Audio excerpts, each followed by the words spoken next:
새벽 6시, 아직 동이 트기 전이었어요. 육군 7사단 정문 앞으로 검은색 승용차 한 대가 스르르 멈춰 섰죠. 차에서 내린 여성은 키가 훤칠하고 어깨가 떡 벌어져 있었어요. 단정한 단발머리에 과하지 않은 화장, 그리고 무엇보다 어깨에서 반짝이는 별 하나가 그녀가 누구인지를 말해주고 있었죠. 대한민국 최초의 여성 원스타 장군, 육군 전략사령부 소속 한지수 준장. 그녀의 나이 48이었습니다. 하지만 지금 그녀의 어깨를 짓누르는 건 반짝이는 별 계급장보다 훨씬 무거운 마음의 짐이었습니다. 바로 2달 전 입대한 아들, 이선우에 대한 걱정이었죠. 민간인은 출입할 수 없습니다. 정문에서 경계 근무를 서던 이등병이 다가와 정중하게 말했어요. 척 봐도 이제 막 들어온 신병인지 긴장한 기색이 역력했습니다. 지수는 옅은 미소를 지으며 자신의 어깨를 툭툭 쳤어요. 난 민간인이 아닌데? 병사의 눈이 동그래졌습니다. 어깨에 달린 별 하나, 준장 계급장이 선명하게 빛나고 있었거든요. 충성, 죄송합니다. 병사는 허둥지둥 거수 경례를 붙였고 지수는 익숙하게 답례를 받았습니다. 괜찮다. 7사단장님과 면담이 예정되어 있으니 연락해주게. 지수의 목소리는 차분했지만 그 속엔 강한 힘이 실려 있었어요. 사실 오늘의 방문은 공식적으로는 감찰 업무였지만 진짜 이유는 따로 있었습니다. 아들 선우가 이 부대에 온 지 2달. 그런데 최근 통화에서 느낌이 영 이상했거든요. 원래 그렇게 밝고 씩씩하던 아이가 목소리에 힘이 하나도 없고 대답은 자꾸 짧아졌어요. 엄마, 저 괜찮아요. 그냥 적응하는 중이에요. 선우의 말이 계속 귓가에 맴돌았지만 모든 엄마에겐 직감이란 게 있잖아요. 뭔가 단단히 잘못되고 있다는 그런 느낌 말이에요. 부대 안으로 들어서자 익숙한 냄새가 코끝을 스쳤습니다. 이른 아침의 구보구령 소리, 취사장에서 피어오르는 밥 짓는 김, 그리고 반짝반짝 구두향 냄새까지. 지수 자신도 25년 동안 이런 세상에서 살아왔으니까요. 준장님, 환영합니다. 사단장이 직접 마중을 나와 있었어요. 대령 계급의 중년 남성이었는데 표정이 어딘지 모르게 굳어 있었죠. 갑작스러운 상급자의 방문이니 당황스럽기도 했을 겁니다. 다들 고생이 많습니다. 오늘은 비공식 감찰이니 너무 부담 갖지들 마십시오. 지수는 일부러 부드러운 톤으로 말했어요. 하지만 마음속으로는 이미 다른 계획을 세우고 있었습니다. 부대 순시가 시작됐습니다. 행정실, 식당, 교육장을 차례로 둘러봤어요. 모든 것이 규정대로 아주 깔끔하게 정리되어 있었습니다. 서류상으로도 전혀 문제가 없는 그야말로 모범 부대였죠. 하지만 지수의 눈에는 어딘가 부자연스러운 점들이 보였습니다. 병사들의 표정이 너무 딱딱하게 굳어 있었어요. 물론 장군이 떴으니 긴장하는 건 당연하지만 이건 긴장을 넘어서 거의 공포에 가까워 보였습니다. 특히 신병들 눈빛에서는 뭔가 말하고 싶어 미치겠는데 차마 말을 못하는 그런 답답함이 고스란히 느껴졌어요. 신병들 생활관도 한번 둘러보겠습니다. 지수가 말하는 순간 사단장의 얼굴이 순간 굳어지는 걸 놓치지 않았습니다. 아, 지금은 훈련 시간이라서 다들 비어 있을 겁니다. 괜찮습니다. 잠깐이면 됩니다. 지수의 목소리에는 더 이상의 거절은 용납하지 않겠다는 단호함이 묻어났습니다. 생활관 복도를 걷는데 지수의 심장이 쿵쾅쿵쾅 뛰기 시작했어요. 이 어딘가에 내 아들 선우가 있을 텐데 얼굴이라도 직접 보면 뭔가 알 수 있지 않을까? 바로 그때였습니다. 복도 끝에서 한쪽 다리를 절뚝거리며 계단을 오르는 병사 한 명이 눈에 들어왔어요. 뒷모습만 봤는데도 지수는 단번에 알아봤습니다. 지난 20해 동안 자신의 눈에 새기고 또 새겼던 아들의 뒷모습을요. 선우였어요. 하지만 평소의 그 모습이 아니었습니다. 어깨는 잔뜩 움츠러들어 있었고 걸음걸이도 영 부자연스러웠어요. 그런데 스치듯 본 아들의 옆얼굴에 시퍼런 멍자국이 선명한 게 아니겠어요? 아이고, 아주 잠시 눈이 마주쳤습니다. 선우의 눈이 토끼처럼 커졌고 입술이 살짝 벌어졌어요. 하지만 이내 황급히 고개를 돌려버렸습니다. 그 짧은 찰나 지수는 아들의 눈에서 읽었습니다. 엄마, 살려주세요 하는 간절한 외침을요. 어이, 거기 병사. 잠깐만. 지수가 불렀지만 선우는 들리지 않는다는 듯 더 빨리 계단을 총총 올라가 버렸어요. 사단장이 옆에서 당황하며 말했습니다. 아이고, 훈련병들이 아직 군기가 빠져서. 괜찮습니다. 지수는 애써 태연하게 답하며 속으로 마음을 다잡았습니다. 지금은 감정을 드러낼 때가 아니야. 하지만 이제 확신할 수 있었습니다. 이 부대에 뭔가 단단히 잘못되고 있다는 것을요. 남은 일정을 마치는 내내 지수는 침착함을 잃지 않았습니다. 하지만 머릿속으로는 본 것들을 하나하나 짜맞추고 있었어요. 선우의 멍든 얼굴, 공포에 질린 다른 병사들의 표정까지 모든 조각이 하나의 끔찍한 그림을 가리키고 있었습니다. 부대를 나서며 지수는 조용히 휴대폰을 꺼내 아들에게 문자를 보냈습니다. 오늘 저녁 7시 부대 앞 카페에서 보자. 엄마로서의 직감이 맞다면 이제부터 진짜 싸움이 시작될 참이었습니다. 저녁 7시 부대 정문에서 300m쯤 떨어진 작은 카페. 지수는 구석자리에 앉아 초조하게 시계만 바라보고 있었습니다. 약속 시간 하나는 칼같이 지키는 선우였는데 오늘은 10분이나 늦었어요. 딸랑. 문이 열리며 드디어 선우가 들어왔습니다. 사복으로 갈아입었지만 어딘지 모르게 어색해 보였어요. 머리는 짧게 깎여 있었고 얼굴은 오후에 본 것보다 상처가 더 선명했습니다. 특히 왼쪽 눈 아래 멍이 시퍼렇게 번져 있었어요. 지수는 끓어오르는 마음을 꾹 누르며 아무렇지 않은 척 손을 흔들었습니다. 선우는 다가와 앉으며 고개를 푹 숙였어요. 평소처럼 환하게 웃으며 인사하던 아들의 모습은 어디에도 없었습니다. 따뜻한 아메리카노 2잔을 시킨 후 지수는 조심스럽게 입을 열었어요. 부대에서 본 것들을 다그치기보다 먼저 아들의 이야기를 들어주고 싶었습니다. 선우는 처음엔 괜찮다는 말만 앵무새처럼 반복했어요. 적응하는 중이고 동기들과도 잘 지낸다고요. 하지만 지수의 눈에는 아들이 무언가를 필사적으로 숨기려 애쓰고 있다는 게 너무나도 선명하게 보였습니다. 한 20분쯤 지났을까? 선우가 갑자기 주머니에서 작은 봉투 하나를 쓱 꺼내는 거예요. 손가락만 한 작은 봉투였는데 안에 뭔가 종이가 들어있는 것 같았어요. 엄마, 입대하기 전에 말씀하셨잖아요. 부대에서 혹시라도 이상한 일 있으면 꼭 기록해두라고. 처음에는 그냥 일기 쓰는 기분으로 적었어요. 동기들 이름이나 간부들 특징 같은 거요. 선우의 목소리가 점점 기어들어 갔습니다. 입대 첫 주는 정말 괜찮았대요. 논산훈련소에서 기초 군사훈련을 받을 때만 해도 다들 힘들지만 서로 으쌰으쌰 격려하고 도와줬다고요. 문제는 자대 배치를 받은 후부터였습니다. 처음에는 신병이니까 당연히 힘든 줄 알았어요. 청소도 남들보다 더 많이 하고 빨래도 도맡아 하고 선임들 잔심부름하는 게 당연하다고 생각했대요. 하지만 시간이 지날수록 이건 좀 아니지 않나 하는 생각이 들었다고 했습니다.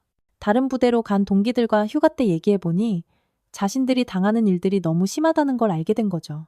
밤늦게 아무런 이유도 없이 기합을 받는 일이 밥 먹듯이 반복됐다고 했습니다.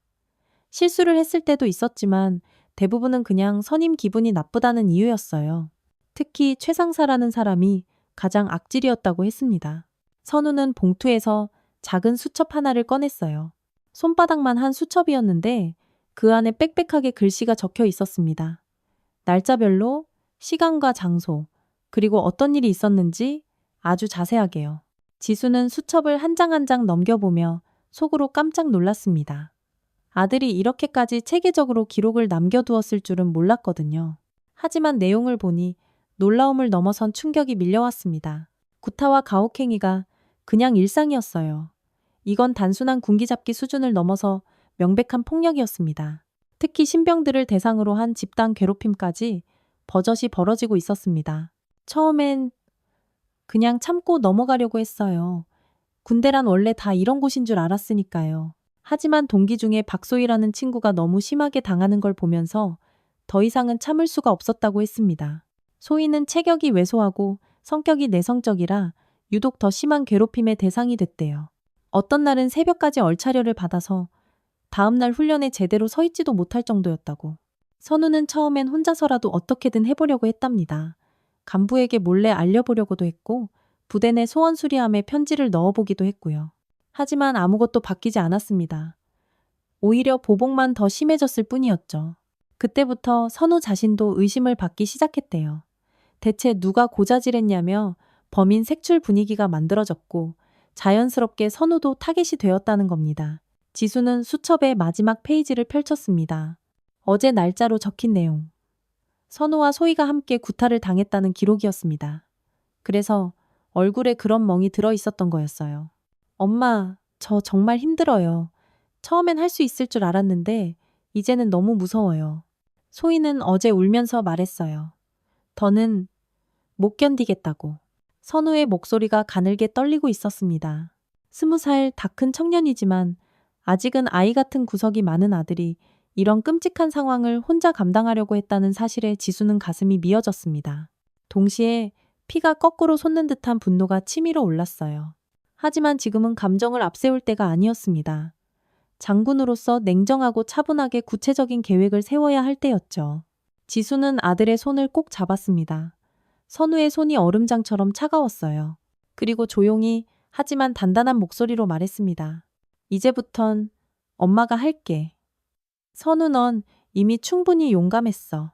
카페를 나서며 지수는 굳게 결심했습니다. 내일부터 본격적인 조사를 시작하겠다고. 내 아들을 구하는 것은 물론이고 다른 피해자 아이들까지 모두 다 지켜내야겠다고요. 까만 밤하늘을 올려다보며 지수는 다시 한번 다짐했습니다. 내 어깨에 달린 이별, 나의 모든 권한을 사용해서라도 이 썩어빠진 부조리를 반드시 뿌리 뽑겠다고 말입니다. 다음 날 새벽 5시 지수는 평소보다 훨씬 일찍 집무실에 나왔습니다. 어젯밤 선우에게서 받은 수첩을 다시 한번 꼼꼼하게 살펴봤어요. 날짜별로 정리된 기록들을 보니 이건 단순한 신병 괴롭힘 수준이 아니었습니다. 아주 체계적이고 악질적이며 지속적인 가혹행위였어요. 더 심각한 건 이런 일이 부대 전체의 암암리에 퍼져 있다는 점이었습니다. 선우와 소희만의 문제가 아니라 신병 전체가 잠재적인 피해자였던 거죠. 지수는 곧장 국방부 감찰실에 전화를 걸었습니다. 공식적인 감찰 요청이었어요. 하지만 일반적인 절차와는 다르게 특수감찰팀 구성을 요청했습니다. 증거를 인멸할 시간을 주지 않기 위해서였죠. 감찰실장은 처음에 무척 당황했어요. 워낙 갑작스러운 요청이었고 무엇보다 요청한 사람이 현역 준장이라는 점에서 사안이 보통 심각한 게 아니라는 걸 직감했을 겁니다. 지수는 간단하게 상황을 설명했고 이틀 뒤 새벽에 감찰팀을 투입하기로 결정됐습니다. 그 사이 지수는 추가적인 조사에 들어갔어요. 제7사단의 최근 사건 사고 현황을 파악하고 다른 부대와 비교 분석도 해봤습니다. 결과는 정말 충격적이었습니다. 지난 3개월 동안 7사단의 의무대 이용률이 다른 부대에 비해 눈에 띄게 높았어요. 특히 타박상이나 찰과상으로 치료받은 신병들의 비율이 다른 부대 평균의 무려 3배나 됐습니다.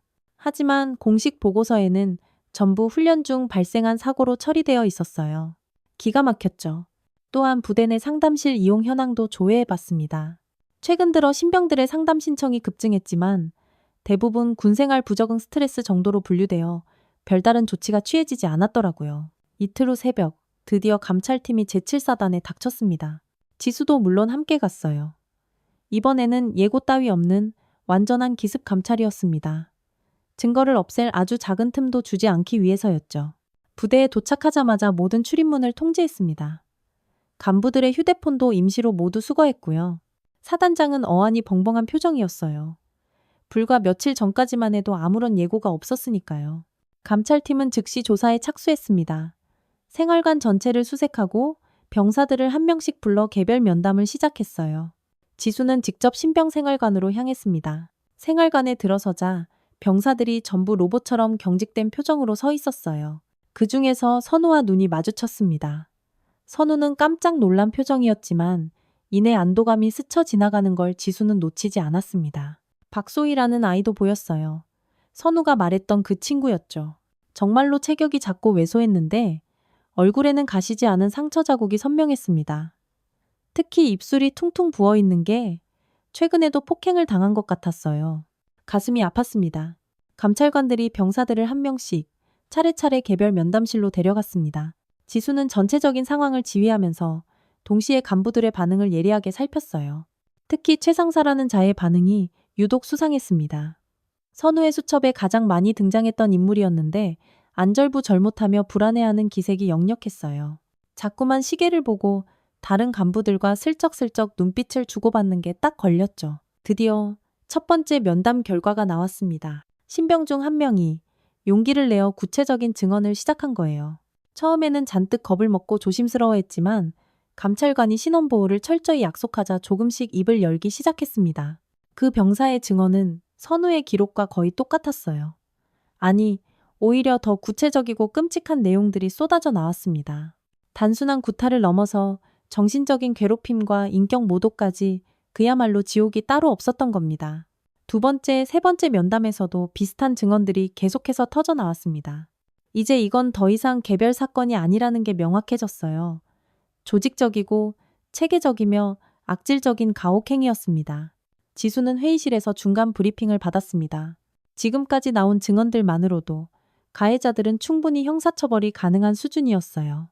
하지만 더 중요한 건 피해 규모가 예상보다 훨씬 크다는 점이었습니다. 신병뿐만 아니라 일부 힘없는 선임 병사들까지 피해자였다는 증언이 나왔거든요. 가해자들도 단순히 몇몇 불량 병사들이 아니라 일부 간부들까지 깊숙이 연루되어 있었습니다. 오후 2시경 박소희가 면담실에 들어왔습니다. 처음에는 아무 말도 하지 않았어요. 계속 고개만 푹 숙이고 있었습니다. 감찰관이 괜찮다.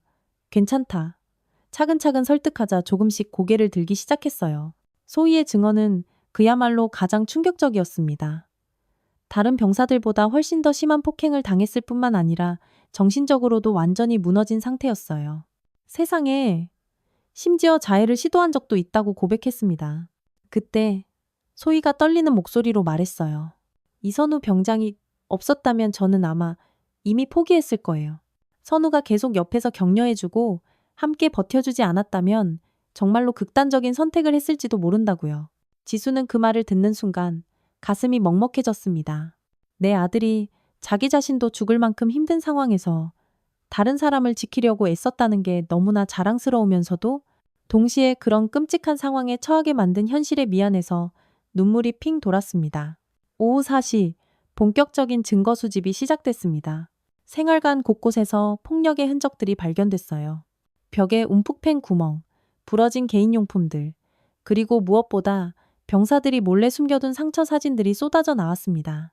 일부 병사들은 자신들의 멍든 몸을 휴대폰으로 찍어서 보관하고 있었어요. 언젠가는 이런 날이 올 거라고 믿었던 거겠죠.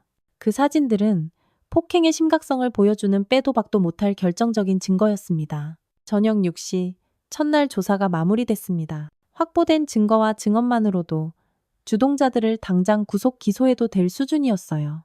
하지만 지수는 더 철저한 조사가 필요하다고 판단했습니다. 이건 단순히 몇 놈 처벌하고 끝낼 문제가 아니었어요. 이 썩어빠진 부대 전체의 문화를 밑바닥부터 완전히 뒤집어 엎어야 하는 일이었습니다.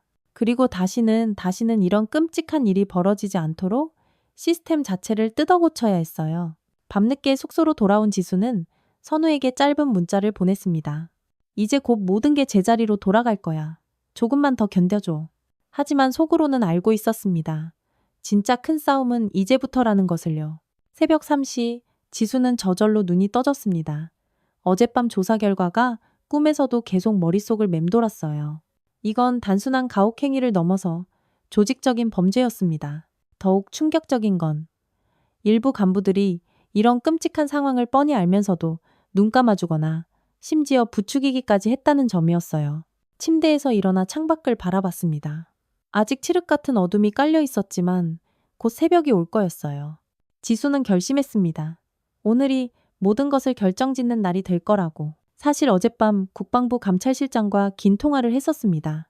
확보된 증거들만으로도 충분히 형사처벌이 가능하다는 의견이었죠. 하지만 지수는 더 근본적인 해결책이 필요하다고 생각했어요. 단순히 가해자 몇 명 처벌하는 걸로는 이 악순환의 고리를 끊을 수 없었습니다. 또 다른 피해자가 생길 게 불보듯 뻔했거든요. 오전 8시 감찰팀 회의가 시작됐습니다. 어제 수집된 증거들을 종합해보니 피해 규모는 상상 이상이었어요. 신병 23명 중 18명이 직접적이거나 간접적인 피해를 당했고 가해자도 병사 6명과 간부 3명으로 특정되었습니다. 감찰팀장이 브리핑했어요. 확보된 증거만으로도 충분히 군사법원에 기소할 수 있는 수준이라고. 특히 선우의 수첩과 다른 병사들의 휴대폰에 남아있던 상처 사진들이 결정적인 증거가 될 거라고 했습니다. 하지만 지수는 다른 관점에서 접근했어요. 이 사건을 계기로 군 전체의 문화를 바꿀 수 있는 기회로 만들어야 합니다. 단순한 사법 처리를 넘어서서 썩어빠진 제도를 뜯어고치는 것까지 나아가야 한다는 거였죠. 오전 10시 지수는 직접 최 상사를 면담하기로 했습니다. 선후의 수첩에 가장 많이 언급된 인물이었고 다른 병사들의 증언에서도 핵심 가해자로 지목된 인간이었어요. 면담실에 들어온 최 상사는 처음에는 아주 뻔뻔하게 모든 혐의를 부인했습니다. 전부 오해입니다. 저는 단지 군기를 잡으려고 했을 뿐입니다. 하지만 구체적인 증거들, 즉 날짜와 시간이 적힌 수첩 내용과 멍든 피해자들의 사진을 들이밀자 점점 말이 바뀌기 시작했습니다. 그리고 최 상사의 입에서 나온 이야기는 참으로 기가 막혔습니다. 자신도 신병 시절에 똑같이 당했다는 거였습니다. 그때는 그게 당연한 군대 문화인 줄 알았고 자신이 선임이 되어서도 그 방식을 그대로 후임들에게 되풀이했다는 끔찍한 고백이었어요. 지수는 최 상사의 말을 들으며 정말 복잡한 감정을 느꼈습니다. 분명히 용서할 수 없는 짓이었지만 동시에 이런 악마 같은 악순환이 계속해서 반복되고 있다는 이 현실이 더 화가 나고 참을 수가 없었어요. 이건 개인의 일탈이 아니라 완전히 골마터진 구조적인 문제였던 거죠. 그때 최 상사가 갑자기 엉엉 울기 시작했어요. 자신도 이게 잘못된 줄은 알았지만 어떻게 해야 할지 몰랐다고요. 부대 전체가 그런 분위기였고 혼자서는 아무것도 바꿀 수 없다고 생각했다는 거였어요. 하지만 그렇다고 해서 최 상사의 끔찍한 행동이 정당화될 수는 없었습니다. 지수는 단호하게 말했어요. 잘못된 관습이라는 변명으로 폭력이 용납될 수는 없다. 특히 너희들이 후임 병사들에게 가한 정신적, 육체적 고통은 절대 용서받을 수 없는 범죄다. 오후 1시 선우가 면담실에 들어왔습니다. 공식적인 피해자 신분으로 조사를 받는 자리였어요. 지수는 최대한 엄마가 아닌 장군으로서 객관적으로 조사를 진행하려고 애썼지만 아들의 입에서 나오는 상세한 증언을 듣는 내내 가슴이 미어졌습니다. 선우는 담담하게 자신이 겪었던 일들을 설명했어요. 날짜와 시간, 장소까지 정말 정확하게 기억하고 있었습니다. 특히 처음으로 폭행을 당했던 날 밤, 생활관에서 혼자 소리 죽여 울었다는 이야기를 들을 때는 지수도 눈물을 참기가 힘들었습니다. 하지만 선우의 이야기에서 더 인상 깊었던 건 다른 피해자들에 대한 걱정이었어요. 특히 박소희에 대한 걱정이 컸습니다. 소희가 심리적으로 너무 많이 무너져 있어서 혹시라도 나쁜 선택을 할까봐 너무 두려웠다고요. 그래서 자신이 계속 곁에서 지켜주려고 했다는 거였습니다. 자신도 죽을 만큼 힘든 상황이었지만 더 약한 동기를 보호하는 게 선임으로서의 의무라고 생각했대요. 20살 청년의 입에서 나온 말이라고는 믿기 어려울 정도로 성숙한 생각이었습니다. 선우는 또한 가해자들에 대해서도 복잡한 감정을 드러냈어요. 분명히 잘못한 일이지만 그들도 어떤 면에서는 또 다른 피해자일 수 있다고 말했습니다. 최 상사 같은 경우도 과거에 비슷한 일을 당했을 가능성이 크지 않겠냐고요. 지수는 아들의 이야기를 들으며 놀라움을 금할 수 없었어요. 이런 극한의 상황 속에서도 가해자들을 이해하려고 노력하는 마음, 그리고 문제의 근본 원인을 파악하려는 시각까지 정말이지 너무나 대견했습니다. 오후 3시, 결정적인 순간이 왔습니다. 지수는 전체 감찰팀 앞에서 최종 발표를 시작했어요. 지금까지 수집된 모든 증거와 증언들을 종합한 결과였습니다. 이번 사건은 단순한 가혹행위가 아니라 조직적인 폭력입니다. 지수는 단호하게 결론 내렸습니다. 그리고 이런 끔찍한 일이 벌어진 근본적인 원인은 잘못된 군대 문화와 부실하기 짝이 없는 관리 감독 시스템 때문이라고 명확하게 분석했습니다. 감찰팀원들도 대부분 고개를 끄덕였어요. 하지만 처리 방안에 대해서는 의견이 조금 나뉘었습니다. 일부는 관련자들만 엄하게 처벌하면 된다는 입장이었고 다른 일부는 더 근본적인 개혁이 필요하다는 입장이었죠. 지수는 망설임 없이 후자를 선택했습니다. 단순히 가해자 몇 명 처벌하는 것만으로는 이 문제는 절대 해결되지 않는다고 판단했거든요. 부대 전체의 시스템과 문화를 뿌리부터 완전히 바꿔야 한다고 강력하게 주장했어요. 특히 신병교육 과정부터 완전히 뜯어고쳐야 한다고 강조했습니다. 인권교육을 대폭 강화하고 그 어떤 폭력도 용납하지 않는 문화를 만들어야 한다고요. 또한 간부들의 관리 감독 책임도 명확히 해야 한다고 못 박았습니다. 오후 5시 국방부에 중간 보고를 올렸습니다. 지수는 직접 국방부 차관에게 전화를 걸어 상황의 심각성을 브리핑했어요. 차관도 사안이 보통 일이 아니라는 걸 인지하고 전폭적인 지원을 약속했습니다. 하지만 동시에 어려움도 예상된다고 했어요. 수십 년간 굳어진 군 문화를 바꾸는 건 하루아침에 이루어질 수 있는 일이 아니었습니다. 저항도 엄청날 거고 시간도 오래 걸릴 거였어요. 특히 일부 꼰대 같은 보수적인 간부들의 반발이 불보듯 뻔하다고 했습니다. 지수는 그런 어려움 따위는 이미 각오하고 있었습니다. 하지만 포기할 수는 없었어요. 이건 단순히 개인적인 복수가 아니라 내 아들과 같은 젊은이들이 더 이상 고통받지 않는 더 나은 군대를 만들기 위한 싸움이었으니까요. 저녁 7시 지수는 혼자 부대 주변을 천천히 걸었습니다. 불과 며칠 전만 해도 평범해 보였던 이 부대가 이제는 완전히 다르게 보였어요. 도대체 얼마나 많은 아이들이 이곳에서 남몰래 피눈물을 흘렸을까 생각하니 마음이 무거워 견딜 수가 없었습니다. 하지만 동시에 희미한 희망도 보였어요.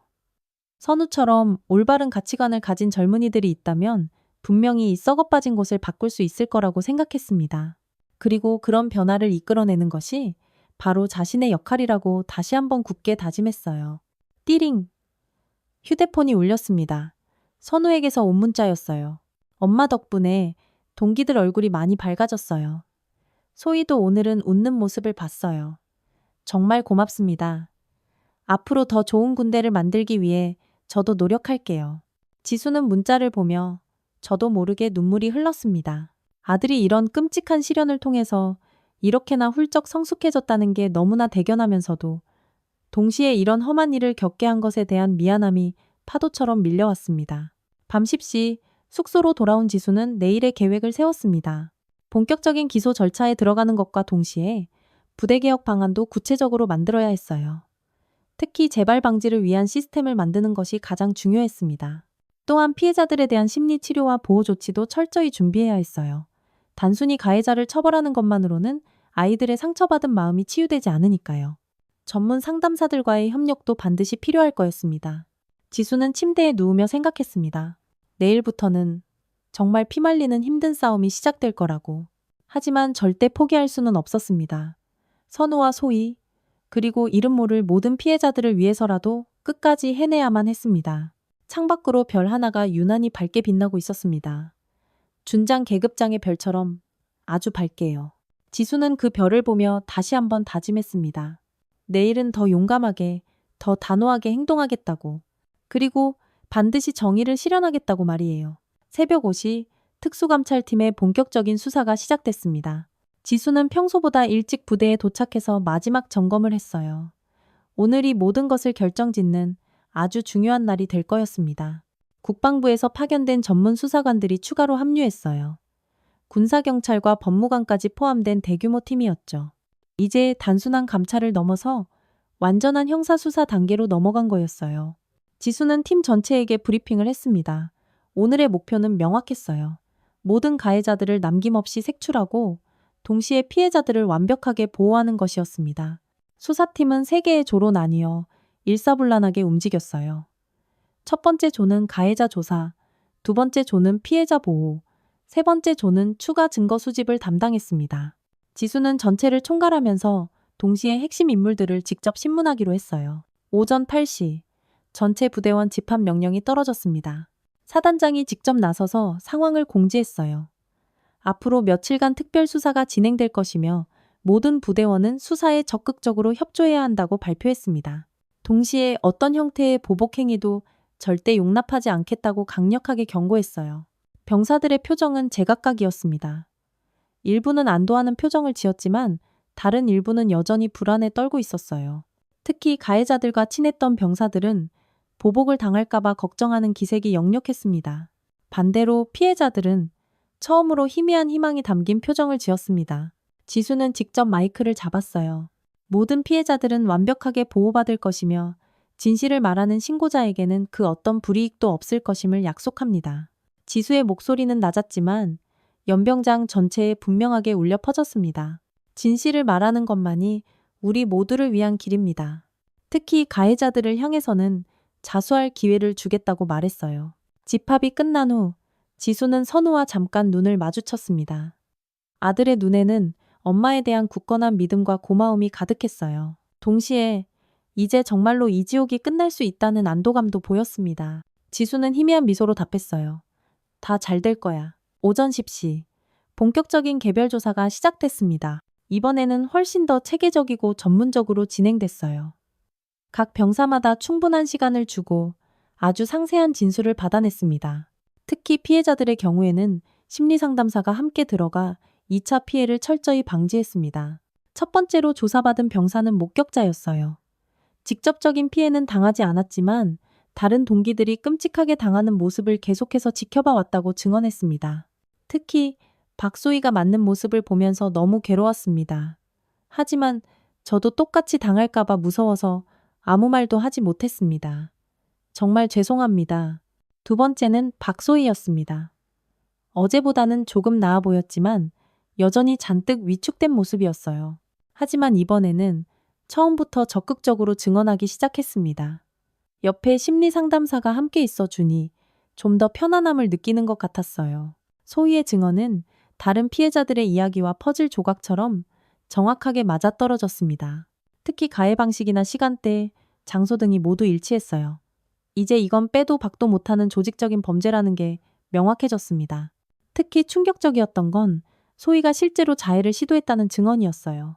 지난주에 면도날로 손목을 그으려다가 마침 그걸 발견한 선우가 뜯어말렸다고 했습니다. 그때 선우가 계속 곁을 지켜주면서 제발 포기하지 말라고, 우리가 꼭 이겨야 한다고 격려해줬다는 거였어요. 지수는 그 이야기를 듣는 순간 가슴이 철렁 내려앉았습니다. 세상에, 만약 그때 선우가 없었다면 정말 돌이킬 수 없는 끔찍한 일이 벌어질 뻔했던 거예요. 동시에 그런 지옥 같은 상황에서도 친구를 지켜낸 아들이 너무나 자랑스러웠습니다. 오후 1시 드디어 가해자들에 대한 조사가 시작됐습니다. 최 상사를 비롯해서 직접적으로 폭행에 가담했던 병사들이 차례차례 불려 나왔어요. 처음에는 모두 약속이나 한 듯 뻔뻔하게 혐의를 부인했지만 구체적인 증거들이 눈앞에 제시되자 하나둘씩 무너지며 자백하기 시작했습니다. 최 상사는 결국 모든 걸 인정했어요. 하지만 끝까지 비겁한 변명을 늘어놓았습니다. 자신도 신병 때 똑같이 당했고 그게 군대의 오랜 전통이라고 생각했다는 거였어요. 지수는 단호하게 말했습니다. 그건 전통이 아니라 범죄다. 특히 충격적이었던 건 일부 간부들까지 연루되어 있었다는 점이었어요. 직접 폭행에 가담하지는 않았지만 이런 끔찍한 상황을 뻔히 알면서도 방치했거나 심지어 못 본 척 묵인했던 거였습니다. 어떤 소대장은 아예 신병들끼리 알아서 해결해라며 방관했다고 자백하기까지 했어요. 오후 3시 결정적인 순간이 왔습니다. 지수는 전체 수사팀과 부대 간부들 앞에서 중간 수사 결과를 발표했어요. 지금까지 확보된 증거들을 종합한 결과 총 11명이 형사처벌 대상입니다. 그 중에는 병사 8명과 간부 3명이 포함되어 있었어요. 혐의는 폭행, 상해, 모독, 직무유기 등 아주 다양했습니다. 특히 주동자들은 중형을 피할 수 없을 겁니다. 최 상사의 경우 특수폭행 혐의까지 더해져 최대 10년의 징역형도 가능하다고 설명했습니다. 하지만 지수가 더 강조한 건 이번 사건의 본질이었어요. 이건 단순한 개인의 일탈이 아니라 골마 터진 구조적인 문제라는 점이었습니다. 따라서 처벌만으로는 근본적인 해결이 불가능하다고 다시 한번 못 박았어요. 사단장을 비롯한 간부들은 모두 충격에 빠진 표정이었어요. 자신들의 부대에서 이렇게 끔찍한 일이 벌어지고 있었다는 사실을 제대로 인지조차 못했던 거였습니다. 일부는 변명을 하려고 했지만 지수는 엄중하게 책임을 물었습니다. 특히 사단장에게는 지휘관으로서의 책임을 아주 강하게 추궁했어요. 부하들의 안전조차 보장하지 못한 것은 지휘관으로서 중대한 직무유기입니다. 앞으로 이런 일이 재발하지 않도록 하는 것, 그것이 지휘관의 가장 중요한 임무라는 걸 명심하십시오. 오후 5시 피해자들을 위한 특별 조치가 발표됐습니다. 우선 원한다면 언제든지 전문적인 심리 상담과 치료를 받을 수 있도록 지원하고 다른 부대로 전출도 가능하다고 했습니다.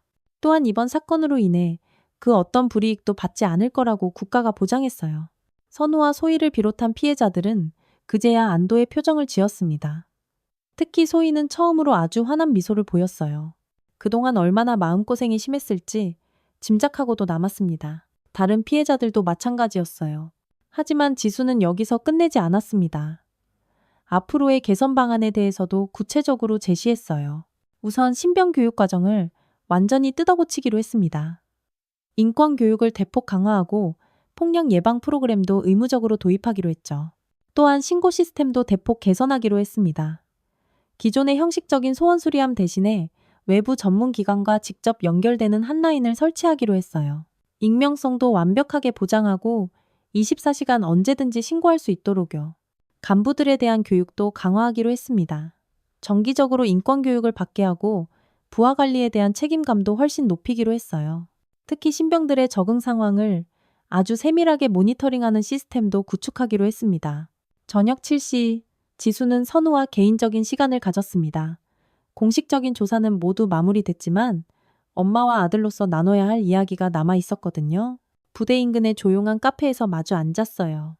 선우는 고마움과 미안함을 동시에 표현했습니다. 엄마가 도와줘서 너무 고맙지만 동시에 이런 일로 엄마까지 고생시킨 것 같아 너무 죄송하다고 했어요.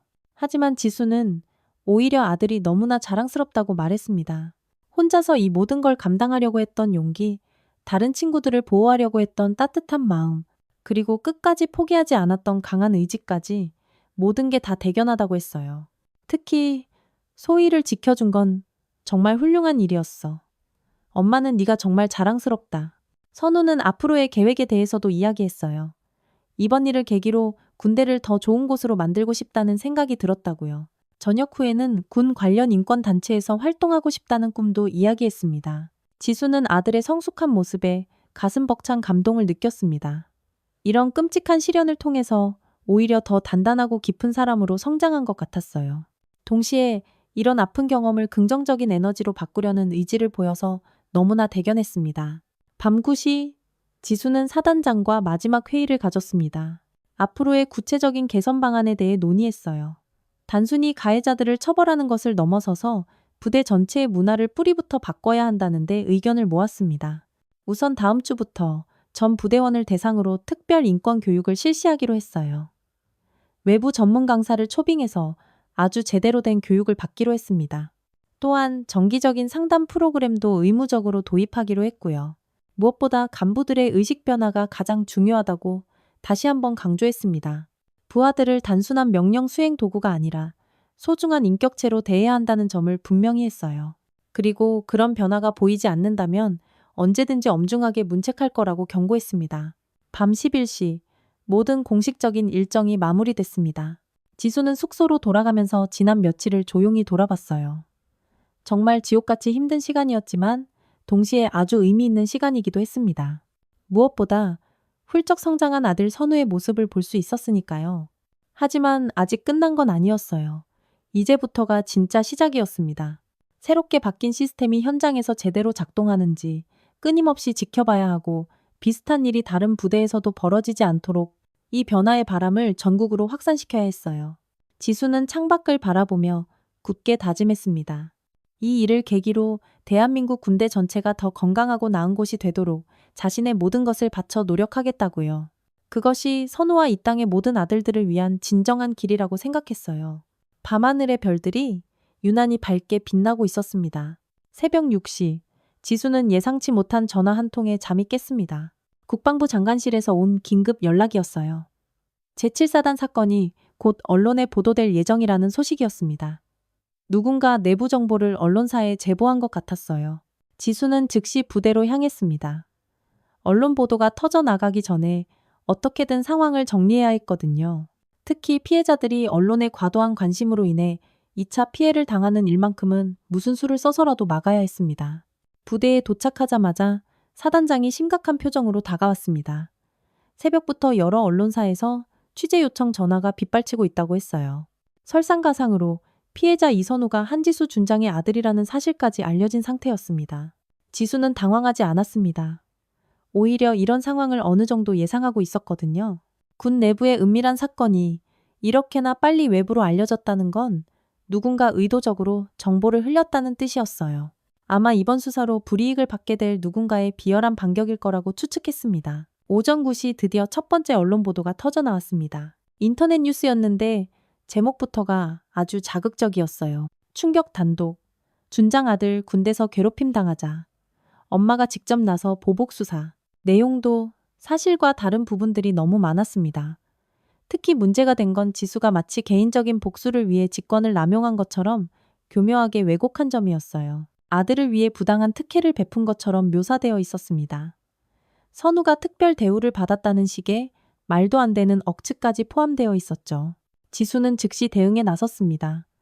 우선 해당 언론사에 강력하게 항의하고 정정 보도를 요청했어요.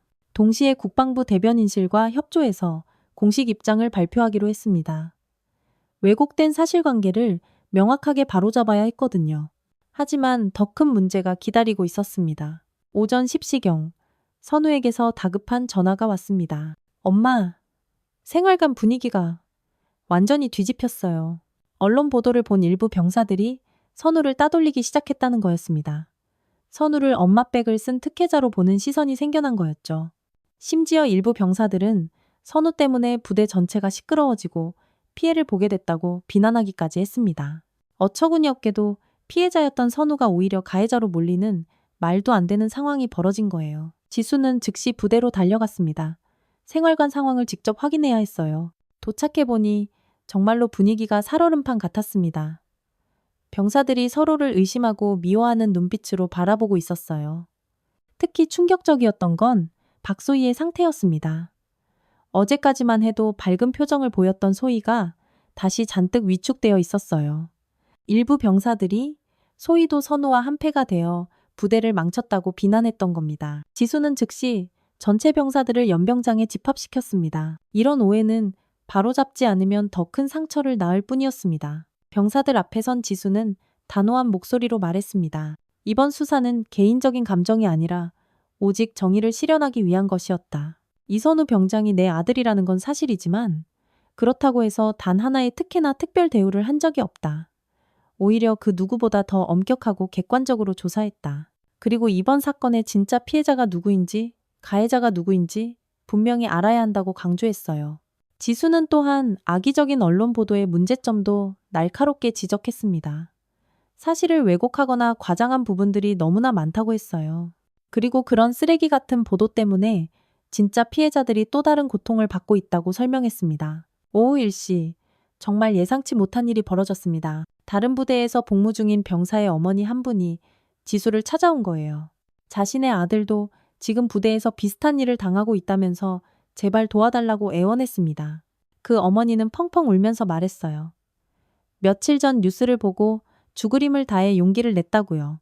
사실 몇 달 전부터 아들 목소리가 이상했는데 전화할 때마다 힘이 하나도 없었다고 했습니다. 처음에는 그냥 군대 적응이 힘들어서 그런가 보다 했는데 이번 7사단 뉴스를 보고 나서야 혹시 내 아들도? 하는 의심이 들었다는 거였어요. 지수는 그 어머니의 이야기를 차분히 들어주었습니다. 상황이 7사단과 소름 끼치도록 유사했어요. 신병들에 대한 가혹행위, 간부들의 방조, 그리고 은폐 시도까지. 이건 단순히 한두 부대만의 문제가 아니었던 겁니다. 오후 3시 더 충격적인 소식이 들려왔습니다. 국방부에 제보 전화가 쇄도하고 있다는 거였어요. 7사단 사건이 보도된 후 비슷한 피해를 당했던 전국의 병사들과 그 가족들이 용기를 내서 신고하기 시작한 거였습니다. 하루 만에 무려 30건이 넘는 제보가 접수됐어요. 전국 각지의 부대에서 지금 이 순간에도 벌어지고 있는 끔찍한 가혹행위들이었습니다. 지역도 다양했고 부대 규모도 달랐지만 그 양상은 놀라울 정도로 비슷했어요. 조직적이고 지속적인 폭력이 아주 은밀하게 이루어지고 있었던 거죠. 지수는 국방부 차관과 긴급 화상회의를 가졌습니다. 이제 이건 더 이상 개별 부대의 문제가 아니라는 게 명확해졌어요. 군 전체의 구조적인 문제였습니다. 근본적이고 전면적인 개혁이 시급한 상황이었어요. 차관도 사태의 심각성을 똑똑히 인지했습니다. 즉시 정군 차원의 특별 감찰을 실시하기로 결정했어요. 지수가 7사단에서 사용했던 방식을 다른 모든 부대에도 똑같이 적용하기로 한 거였습니다. 오후 5시 지수는 직접 기자회견을 열었습니다. 언론의 악의적인 왜곡 보도를 바로잡고 동시에 이번 사건의 진정한 의미를 국민들에게 알리기 위해서였어요. 수많은 기자들이 모여들었고 카메라 플래시가 쉴 새 없이 터졌습니다. 지수는 차분하지만 단호한 목소리로 말했습니다. 이번 수사는 개인적인 감정이나 특혜와는 전혀 관계가 없습니다. 오로지 무너진 정의를 바로 세우고 군 기강을 확립하기 위한 것이었습니다. 특히 아들 선우에 대한 부분을 명확히 했습니다. 제 아들이라는 이유로 단 하나의 특별 대우도 한 적이 없습니다. 오히려 더 객관적이고 냉정하게 조사하려고 노력했습니다. 그리고 제 아들 이선우는 이번 사건의 진짜 영웅입니다. 자신의 위험을 무릅쓰고 다른 피해자들을 지키려 했기 때문입니다. 지수는 또한 이번 사건이 거대한 빙산의 일각일 가능성이 크다고 경고했습니다. 다른 부대에서도 지금 이 순간 비슷한 일들이 벌어지고 있을 수 있다고. 그리고 그런 썩어빠진 문제들을 뿌리 뽑기 위해 최선을 다하겠다고 굳게 다짐했어요. 기자회견이 끝난 후 여론의 분위기가 급격하게 바뀌기 시작했습니다. 처음에는 지수를 비판했던 일부 언론들도 입장을 바꾸기 시작했어요. 오히려 정말 용기 있는 결단이었다는 긍정적인 평가가 나오기 시작했습니다. 저녁 7시, 지수는 다시 선우를 만났습니다. 생활관 분위기가 아까와는 달리 많이 나아졌다고 했어요. 기자회견을 본 병사들이 상황을 제대로 이해하기 시작했다는 거였습니다. 특히 소희를 오해했던 시선도 많이 달라졌다고 했어요. 선우는 또 다른 소식도 전했습니다.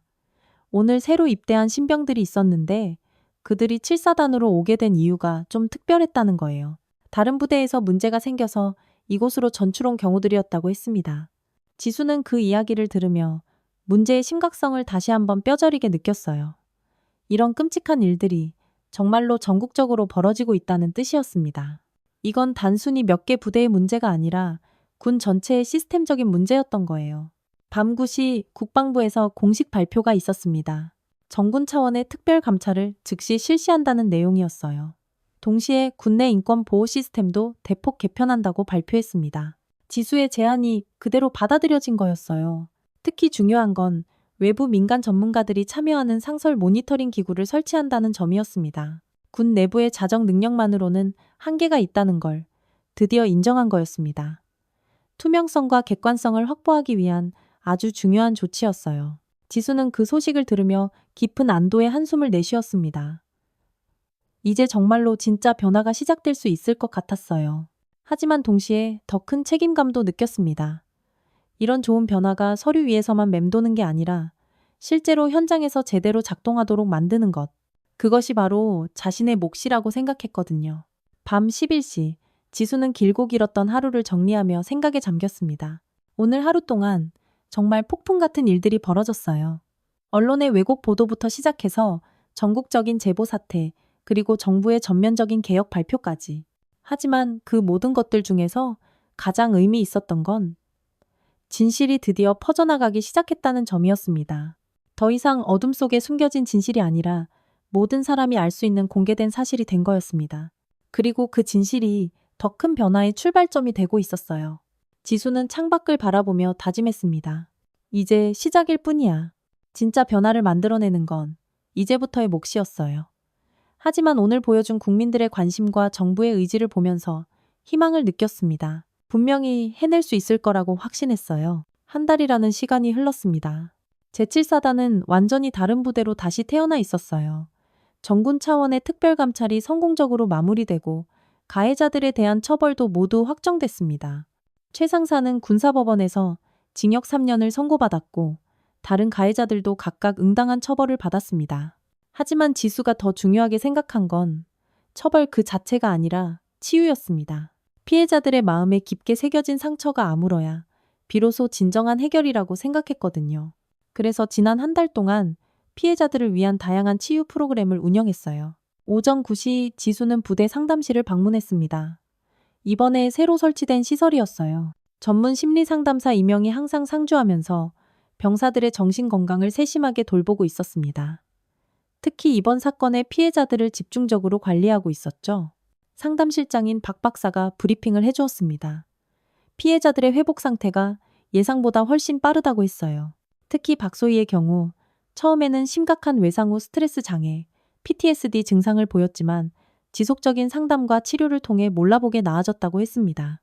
무엇보다 중요한 건 피해자들끼리 서로를 다독이고 지지해주는 끈끈한 분위기가 형성됐다는 점이었어요. 나 혼자가 아니다라는 걸 깨달으면서 빠르게 심리적인 안정감을 찾아가고 있었습니다. 특히 선우가 다른 피해자들을 돌보는 리더 역할을 아주 자연스럽게 하고 있다고 했어요. 지수는 상담실에서 우연히 박소희를 만났습니다.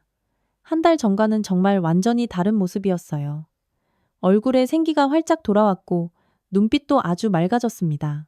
무엇보다 자신감 있게 말하는 모습이 참 인상적이었어요. 소희는 지수에게 정말 고맙다고 몇 번이나 인사를 했습니다. 처음에는 이 일이 세상에 알려지는 게 너무나 두려웠는데 지금은 오히려 천만다행이라고 생각한다고 했어요. 만약 그때 용기를 내지 못하고 숨겨두었다면 평생을 악몽 속에서 괴로워했을 거라고요. 이제는 당당하게 살 수 있게 됐다고 말했습니다. 특히 인상 깊었던 건 소희가 다른 피해자들을 돕고 싶다는 의지를 보인다는 점이었어요.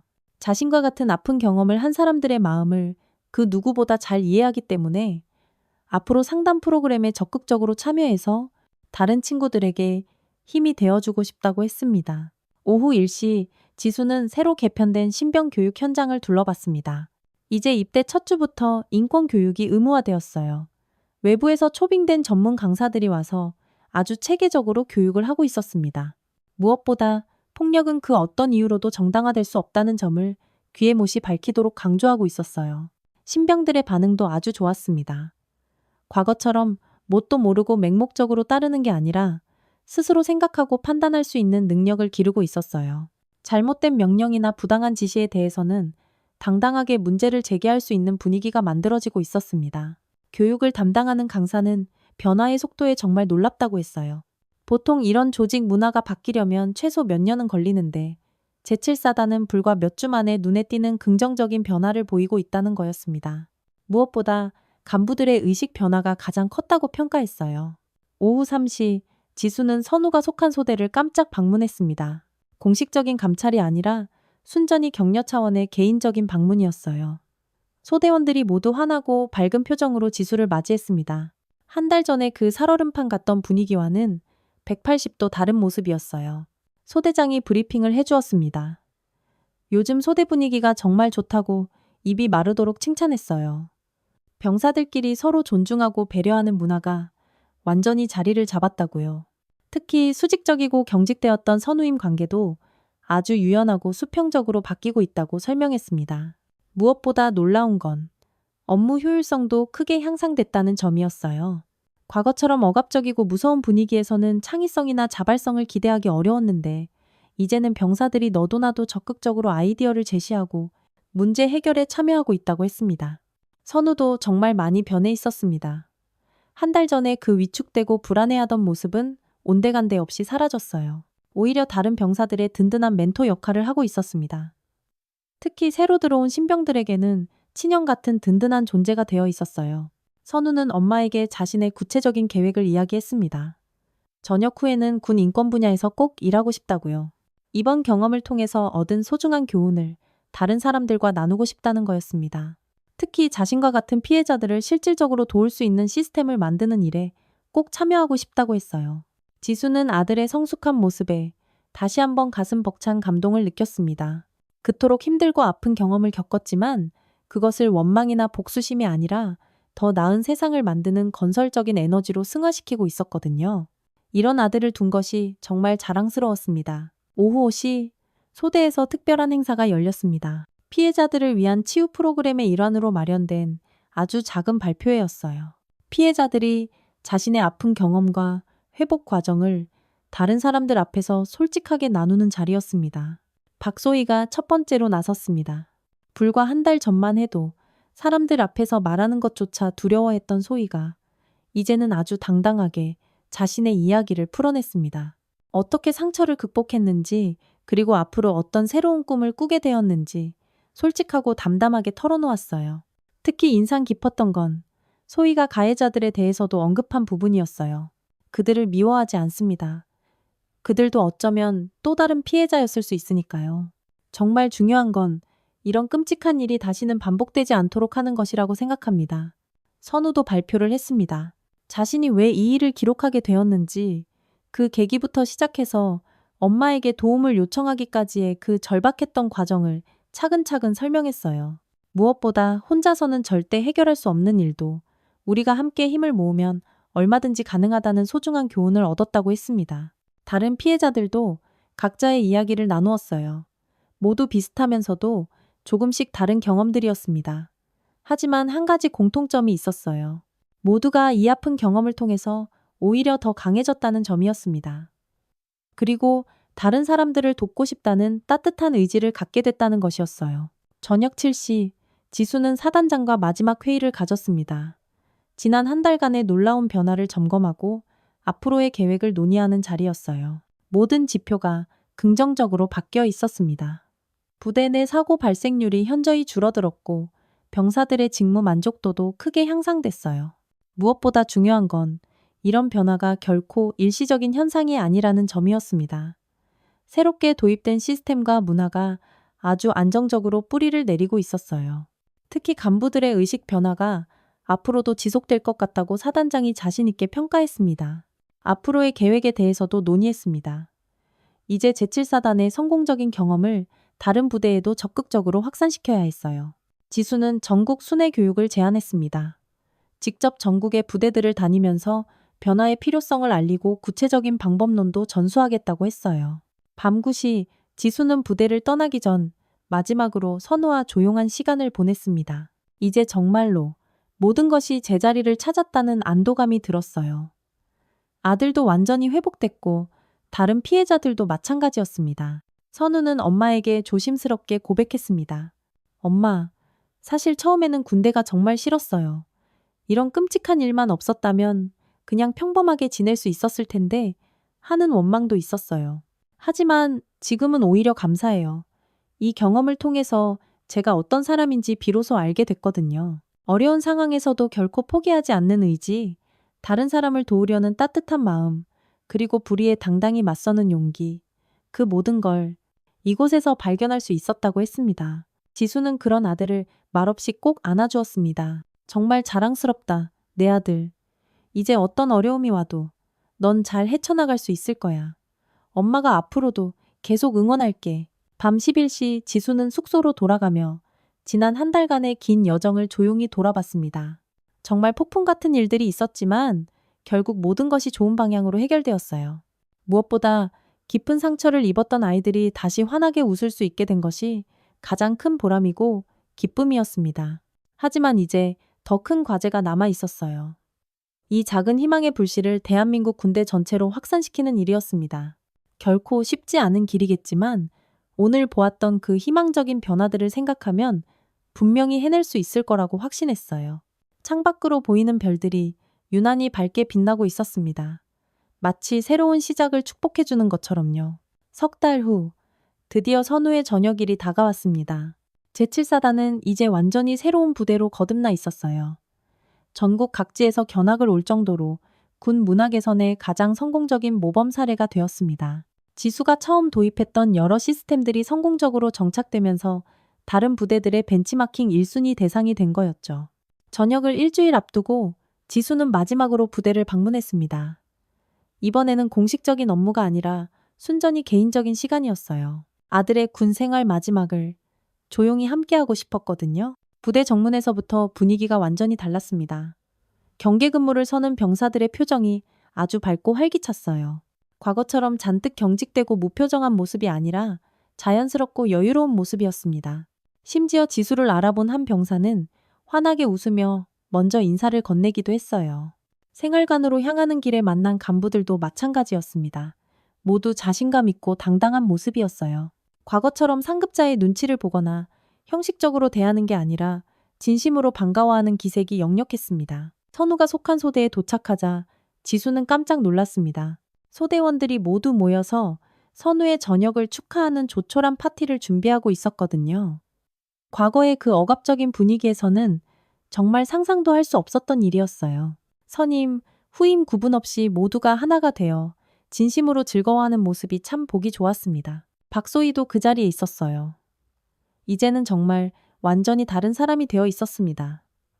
밝고 활발한 모습으로 다른 병사들과 자연스럽게 어울리고 있었어요. 특히 새로 들어온 신병들의 멘토 역할을 톡톡히 하고 있다고 했습니다. 소희는 지수에게 다가와 90도로 깊이 인사했어요.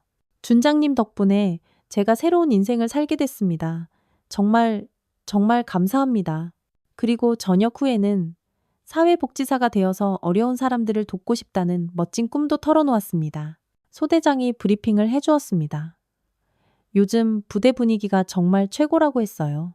병사들의 창의성과 자발성이 크게 향상되었고 무엇보다 서로를 존중하고 배려하는 문화가 완전히 자리를 잡았다고 설명했습니다. 덕분에 업무 효율성도 예전과는 비교도 안 되게 좋아졌다고 덧붙였어요. 특히 인상 깊었던 건 신고 사례가 급격히 줄어든 점이었습니다. 과거에는 크고 작은 갈등들이 은밀하게 쌓이고 골마 터지다가 결국 큰 사건으로 폭발하는 경우가 많았는데 이제는 문제가 생기면 즉시 터놓고 대화로 해결하는 건강한 분위기가 형성됐다는 거였습니다. 오후 2시 선우와 단둘이 개인적인 시간을 가졌습니다.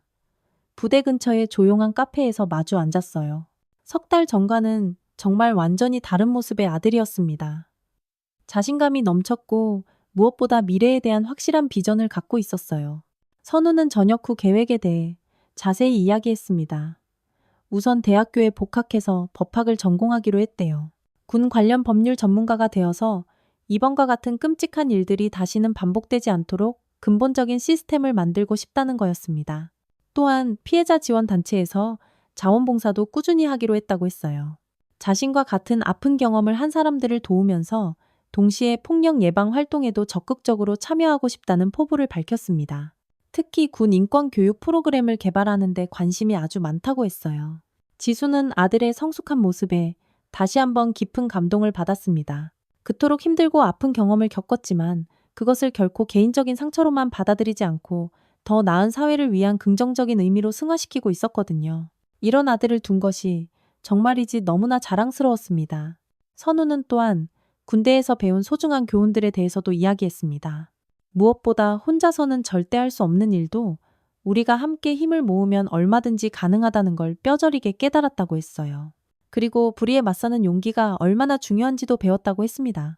특히 인상 깊었던 건 가해자들에 대한 선우의 시각이었어요. 여전히 그들의 행동을 용서할 수는 없지만 그들도 어떤 면에서는 이 잘못된 시스템의 또 다른 피해자였을 수 있다는 걸 이제는 조금 이해할 수 있을 것 같아요. 중요한 건 개인에 대한 복수가 아니라 이런 비극을 낳는 시스템 자체를 바꾸는 것이라고 생각해요. 오후 5시 부대로 돌아가서 마지막 일정을 소화했습니다. 저녁 전면담이었는데 이제는 더 이상 형식적인 절차가 아니라 진심 어린 격려와 축하의 시간이 되어 있었어요. 간부들이 선우의 놀라운 성장과 변화를 진심으로 축하해 주었습니다. 사단장도 직접 나와서 선우의 손을 꼭 잡아주며 격려했어요. 이번 사건을 계기로 부대가 완전히 달라졌다며 선우의 작은 용기가 그 위대한 변화의 출발점이었다고 높이 평가했습니다. 그리고 앞으로도 이런 긍정적인 변화를 계속해서 이어나가겠다고 굳게 약속했어요. 저녁 7시 저녁 식사 겸 조촐한 송별회가 열렸습니다. 동기들과 선우임들이 모두 모여서 선우를 배웅하는 자리였어요. 과거 같으면 형식적이고 어색하기 짝이 없는 분위기였겠지만 이번에는 정말 가족처럼 따뜻하고 훈훈한 기운이 느껴졌습니다. 박소희가 동기들을 대표해서 인사말을 했습니다. 선우가 없었다면 저희들은 아마 지금도 어둡고 깊은 고통 속에서 헤매고 있었을 겁니다. 선우의 용기가 우리 모두를 구하고 이 부대 전체를 바꿔놓았습니다. 선우야, 정말 고맙다. 다른 동기들도 각자 한마디씩 돌아가며 인사를 건넸습니다. 모두 선우에 대한 고마움과 앞으로의 성공을 진심으로 기원하는 말들이었어요. 특히 새로 들어온 신병들은 선우 형을 통해 군대가 이렇게 따뜻하고 좋은 곳이 될 수도 있다는 걸 처음으로 배웠다고 말했습니다. 선우도 답사를 했어요. 처음에는 군대가 정말 싫었습니다. 하지만 지금은 오히려 감사합니다. 이곳에서 진정한 동료애가 무엇인지 배웠고 무엇보다 제가 어떤 사람인지 비로소 알게 되었기 때문입니다. 앞으로도 이 소중한 인연을 평생 잊지 않겠습니다. 단순히 스쳐 지나가는 군대 동기로 끝나는 게 아니라 평생을 함께할 진짜 친구들이 되었다고 말했어요. 특히 소희와는 앞으로도 계속 연락하면서 서로에게 힘이 되어주며 살아가기로 약속했다고 했습니다. 저녁 당일 지수는 일찍부터 부대에 나와 있었습니다. 아들의 마지막 순간을 꼭 함께하고 싶었거든요. 선우는 이미 모든 짐을 정리하고 동기들과 아쉬운 마지막 인사를 나누고 있었어요. 부대 정문에서 간단하지만 아주 의미 있는 저녁식이 거행됐습니다. 사단장이 직접 저녁증을 수여하면서 선우의 성실한 군 복무에 대해 높이 평가한다고 말했습니다. 특히 부대 발전에 크게 기여한 공로를 인정한다고 덧붙였어요. 동기들과 선우임들이 모두 나와서 뜨거운 박수로 선우를 배웅했습니다. 과거 같으면 형식적인 행사였겠지만 이번에는 정말 진심 어린 축하와 격려가 가득했어요. 특히 박소희는 눈물을 글썽이며 선우와 뜨거운 포옹을 나눴습니다. 부대를 나서는 순간 선우가 뒤를 돌아봤어요. 지난 2년간 자신을 단련시켜준 이 공간에 대한 감사와 애정이 듬뿍 담긴 시선이었습니다. 힘들었지만 결국 저를 성장시켜준 소중한 시간이었어요. 집으로 돌아가는 차 안에서 지수와 선우는 정말 많은 이야기를 나눴습니다. 이제 정말로 모든 게 끝났다는 안도감과 함께 새로운 시작에 대한 설레는 기대감도 컸어요. 특히 선우는 앞으로 자신이 해나갈 일들에 대해 아주 구체적이고 멋진 계획을 세우고 있었습니다. 그날 저녁 뉴스에서는 제7사단의 놀라운 변화상이 비중 있게 보도됐습니다. 군 인권 개선의 가장 성공적인 사례로 소개되면서 다른 부대들도 이를 적극적으로 벤치마킹하고 있다는 내용이었어요. 특히 지수가 처음 제안했던 시스템들이 이제 전군으로 확산되고 있다는 반가운 소식도 전해졌습니다. 국방부에서는 군 내부 신고 시스템을 전면적으로 개편한다고 공식 발표했어요. 외부 민간 전문가들이 참여하는 독립적인 기구를 설치해서 투명성과 공정성을 획기적으로 확보하겠다는 내용이었습니다. 또한 피해자 보호 시스템도 대폭 강화한다고 했고요. 지수는 뉴스를 보며 가슴 벅찬 뿌듯함을 느꼈습니다. 내 아들 하나를 구하려던 작은 날갯짓이 결국 대한민국 군 전체를 바꾸는 거대한 태풍으로 이어진 거였어요. 물론 아직 갈 길이 멀지만 확실한 변화의 시작점은 분명히 만들어졌다고 생각했습니다. 밤 10시 가족들이 모두 모여서 선우의 저녁을 축하하는 소박한 파티를 열었습니다. 오랜만에 온 가족이 한자리에 모인 자리였어요.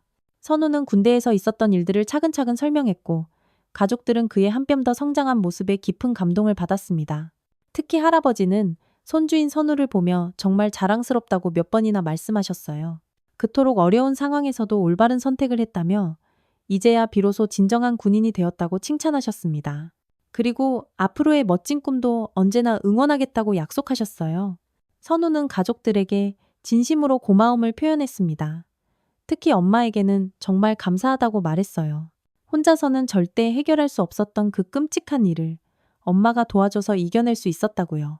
그리고 앞으로는 자신이 받은 이 도움을 다른 사람들에게 갚으며 살아갈 차례라고 굳게 다짐했습니다. 늦은 밤 지수는 혼자 조용히 생각에 잠겼습니다. 불과 몇 달 전만 해도 상상조차 할 수 없었던 놀라운 변화들이 일어났어요. 아들은 더없이 성숙해졌고 부대는 완전히 달라졌으며 군 전체에도 새로운 변화의 바람이 불고 있었습니다. 하지만 그 모든 것들 중에서 가장 뜻깊었던 건 진정한 용기가 무엇인지 온몸으로 배웠다는 점이었습니다. 두려움 속에서 침묵을 깨고 진실을 외치는 것. 그리고 그것이 옳다고 믿는 일을 위해 기꺼이 행동하는 것. 그 작은 용기 하나가 세상을 바꿀 수 있는 가장 위대한 힘이라는 걸 이번 일을 통해 똑똑히 확인할 수 있었습니다. 창밖으로 보이는 별들이 더없이 평온하게 빛나고 있었습니다. 이제 정말로 평범한 일상으로 돌아갈 수 있을 것 같았어요. 하지만 그 평범함 속에서도 끊임없이 더 나은 세상을 만들기 위해 노력하겠다고 지수는 조용히 다짐했습니다. 진정한 용기는 어떤 특별한 순간에만 필요한 것이 아니라 우리의 평범한 일상 속에서도 계속해서 반짝반짝 빛나야 하는 것이니까요.